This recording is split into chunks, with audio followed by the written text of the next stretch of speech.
What you're seeing is a game in spherical space. If you don't know what spherical space means, imagine you had a flat friend living in the surface of a sphere. To them, the interior of the sphere doesn't exist, and neither does the exterior. All that exists is the surface. What looks like a circle to us is a straight line to them. So if our two-dimensional friend looks to their left, their line of sight travels within the surface, comes back around, and hits them in the back of the head. This space you're seeing is the same idea, except we are the lower dimensional friend, and the sphere is four-dimensional. This means that if you look away from an object, your line of sight will travel around and hit the back of the object, so you see the other side. What's really cool is what happens as you move towards this opposite image of the object. Right now, it looks like it's right in front of me, but really it's still 180 degrees away. Note that in this space, you can measure distance with degrees. When you are directly opposite an object in this space, you get this mirage of the object floating right in front of you.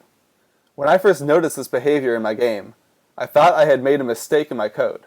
Then I thought about it more and I was amazed to realize that this was supposed to happen. If this were real life, then you wouldn't need a magnifying glass anymore.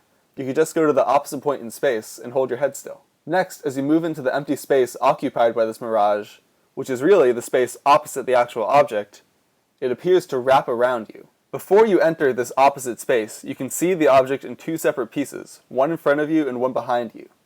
Then, at the instant you cross the surface of the mirage, the two images merge into one and surround you on all sides. If you want a more detailed explanation of this with visuals, then check out this video by Zach Starr. It also helps to think about what your flat friend on the sphere would see. Another situation where you can really see this effect is if you build a tower. Right now this tower is about 180 degrees tall, and it looks like it's connecting back on itself even though it's only halfway there. If you look at it from different angles, then you can see how the near part is really in front of the far part. And if we move towards the far part, we can see that we were actually just seeing the opposite end of the tower. So far what you can do in this game is break and place blocks like in Minecraft. I plan to add multiplayer, some shooting, and more complex building features, so the game will be like Ace of Spades or Fortnite except in this curved space.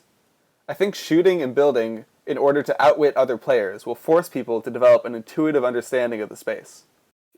Here's the grid used for block placement. This is based on the 600 cell, which is sort of the four-dimensional version of this thing, the icosahedron.